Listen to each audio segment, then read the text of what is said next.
Thank you. Welcome everyone. I'm Councillor Ian Holder, Cabinet Member for Safety in the Community, and I'll be chairing this meeting. Just a bit of housekeeping first. If the continuous fire alarm sounds, please evacuate the room and public gallery by the stairwells. Do not attempt to use the lifts.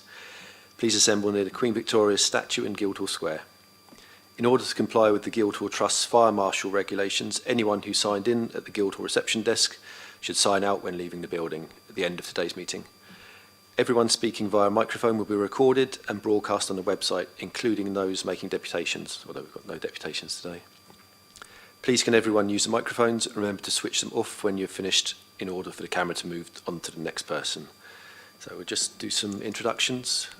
Richard, would you like to go first? Thank you, Chair. Richard Lee, Regulatory Services Manager. Thank you. Emily? Emily Strudwick, representative of the Hilsey Ward. Thank you. Yinka? Yinka Adeniran, Labour Councillor for Charles Dickens Ward. Thank you. Jane Dodino, Local Democracy Officer.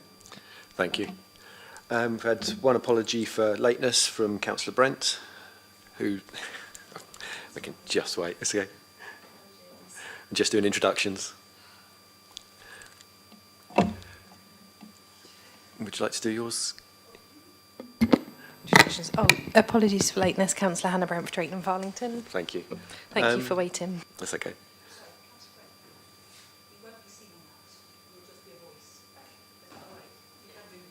Okay.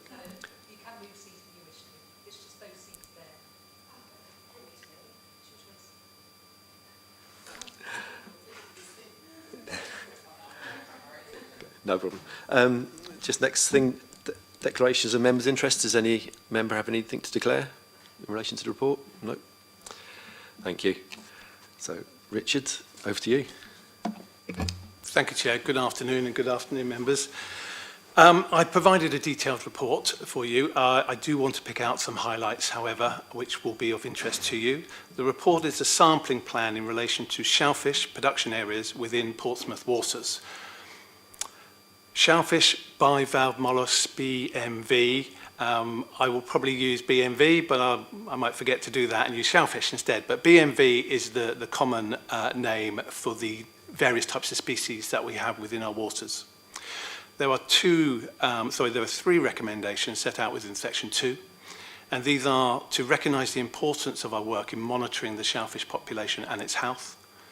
The second is to approve the continued use of the resources which are required to deliver this sampling regime.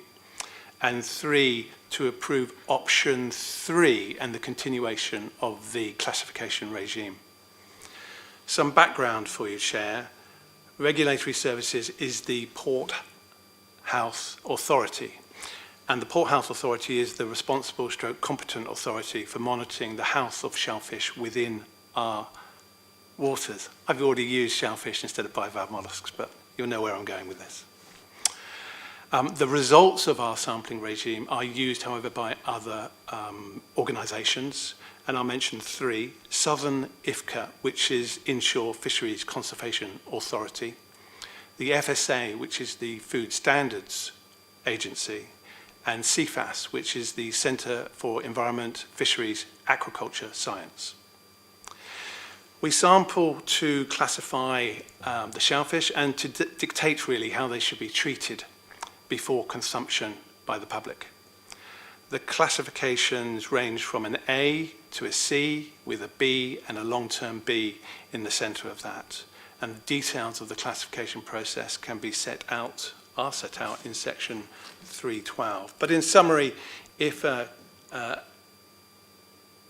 bivalve mollusk is classified as A, then effectively it doesn't require any additional preparation before it can be consumed.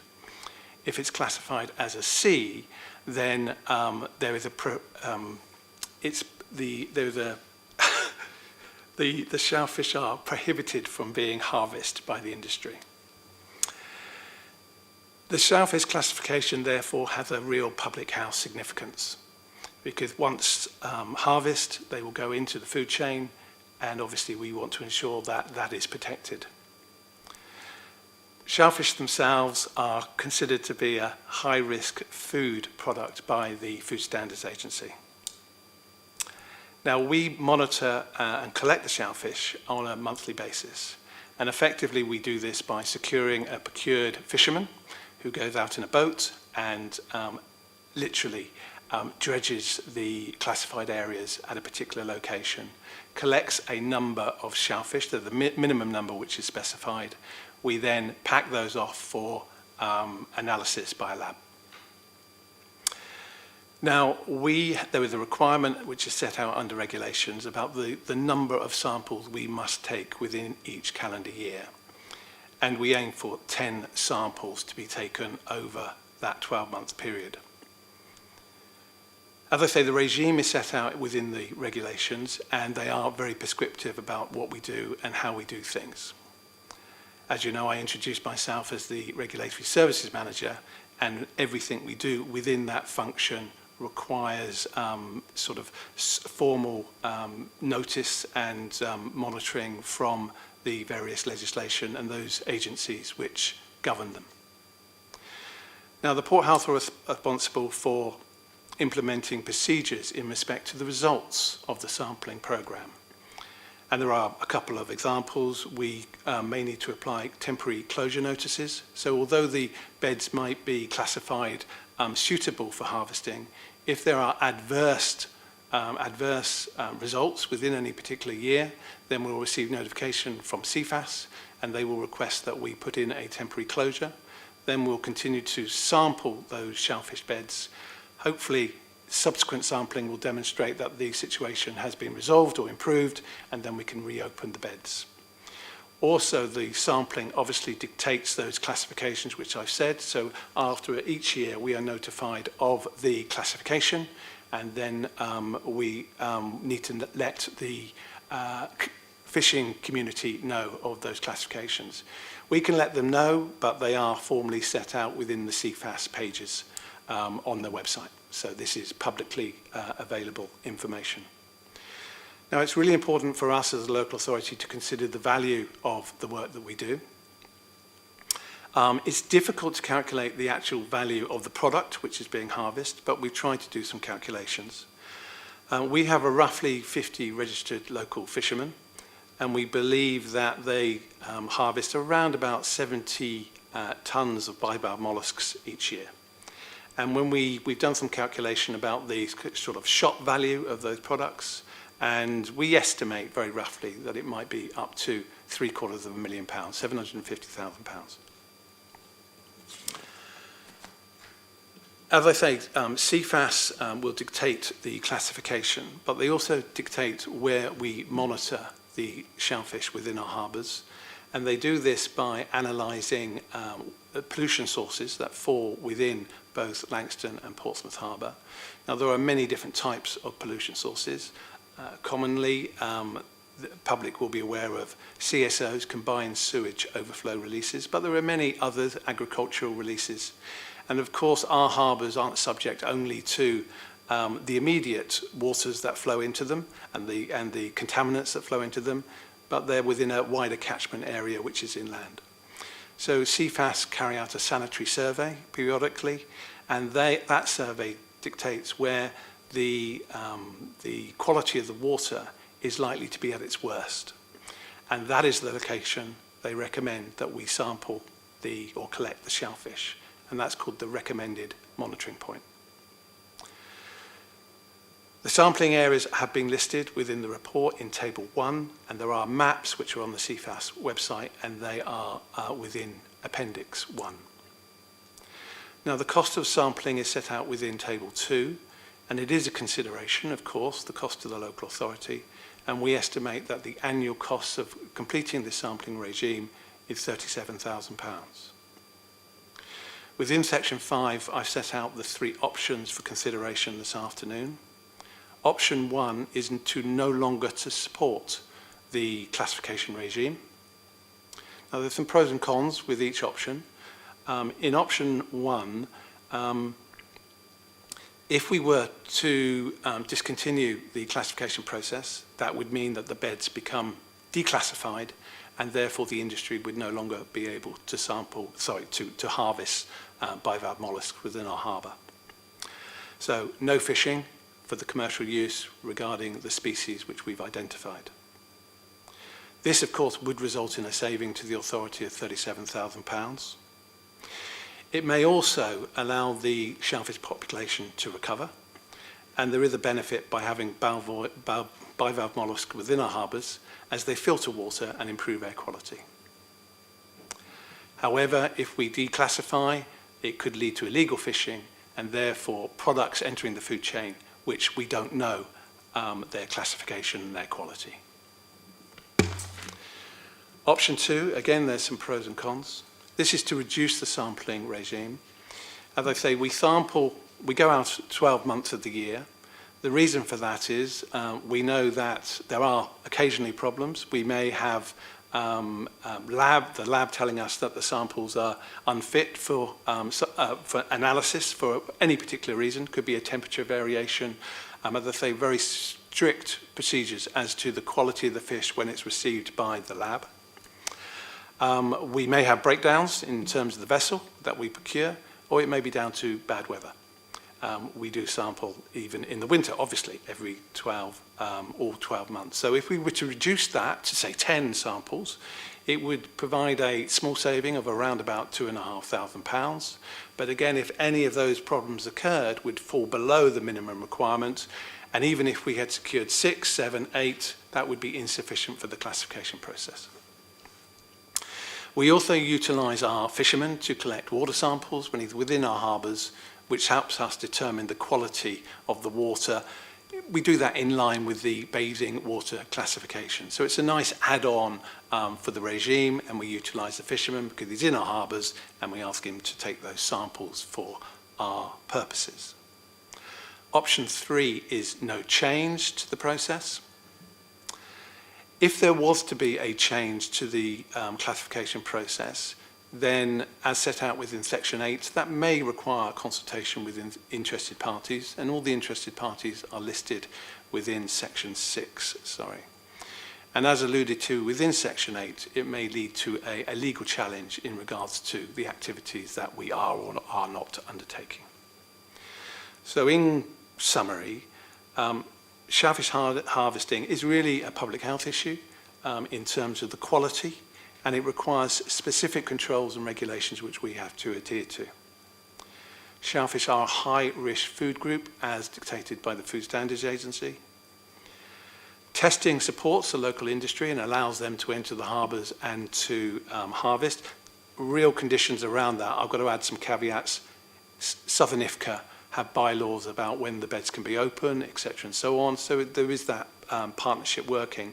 But all intents and purposes, that if we didn't carry out this classification regime, then the industry wouldn't be able to take advantage of that.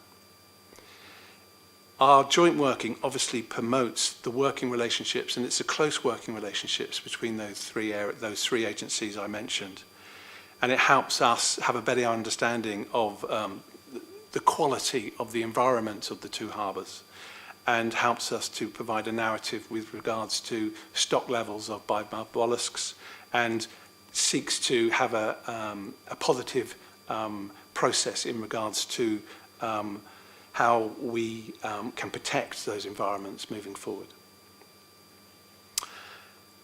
In conclusion, therefore, it's my recommendation that the proposals that, as set out within Section 2 are accepted. I'm very happy to take any questions. Thank you, Richard. Members, any questions? No? No, thank you. Yeah, I think it's important that we keep testing in place, especially given the concerns, like you say, around discharges into... Oh, sorry. Yes, thank you for the report, but I've got 1 or 2 questions here. From the 3.12 Class A shellfish, I just wanted to ask, what are the key factors that determine whether shellfish meet the end product standard requirements for Class A designation, and how are their factors assessed or monitored? Can you just identify the section you were referring to? It's Class A. Shellfish can be harvested for direct human consumption. if the end product standard requirements are met. So I just wanted to know what are the specific end product standard requirements that needs to be met for Class A shellfish to be considered safe for direct human consumption. Thank you very much for the question. The Class A product, as I suggested, is the highest class of the product. So it's the best quality in terms of the shellfish flesh. And effectively it means we don't have any Class A products, as you would see by the table of our long-term B and B classifications within the harbours. If it's classified as Class A, effectively no additional treatment to that bivalve mollusk needs to be undertaken. So effectively, if you harvest an oyster from a Class A bed, that oyster can go directly to the shop and there would be no additional requirements for safeguarding of public health. So you wouldn't even need to cook the product. Because obviously cooking a product will get rid of the E. coli contamination and will make the product more healthy to eat. But with the Class A product, you wouldn't need to do that. You can open the shellfish and eat it raw. Thank you. Yes, another one, sorry, because it's sampling plan. So how will the data from the sampling plan be analyzed and interpreted? We are only part of this jigsaw in terms of determining the product, the health of the product. So our part of this process is the beginning and the end part of the process. We obtain the product, and then at the end of the process, we enforce the classification of those beds alongside IFCA. Okay. So, when we've sampled the product, it gets sent off for analysis by CFAS, and they will determine the quality in terms of its health. Okay. Now, all of those results over the 12-month period would determine the final classification. But because this is a public health issue, CFAS will then send their conclusions to the Food Standards Agency, and the Food Standards Agency will ratify the classification of the beds. And then we get involved with ensuring that, if needs be, we can apply temporary closure notices, etc., and inform the industry. We ask the industry to look at CFAS pages as to the classification and where they are, etc., and they're very clearly set out within the maps. But effectively, it is CFAS and the FSA that determine the classification, not the local authority. Okay. Thank you. Any more questions from anyone? Thank you for the report. I think it's really important that we carry on personally with the harvesting for the risk to public health in this particular food item, and it's also important that I'm presuming that they're used across Portsmouth to our businesses as well, which is obviously of a benefit. I would appreciate if we didn't harvest, it would be good to see the sort of regeneration of new shellfish, but I think personally it's important to keep the process going. Perfect. Any other comments? No. I agree. I think it's important to keep testing in place. There are lots of concerns at the moment around discharges into the sea, particularly in Langston Harbour, as everyone knows. So I'm happy to approve option 3 and keep things in place as they are. Thank you.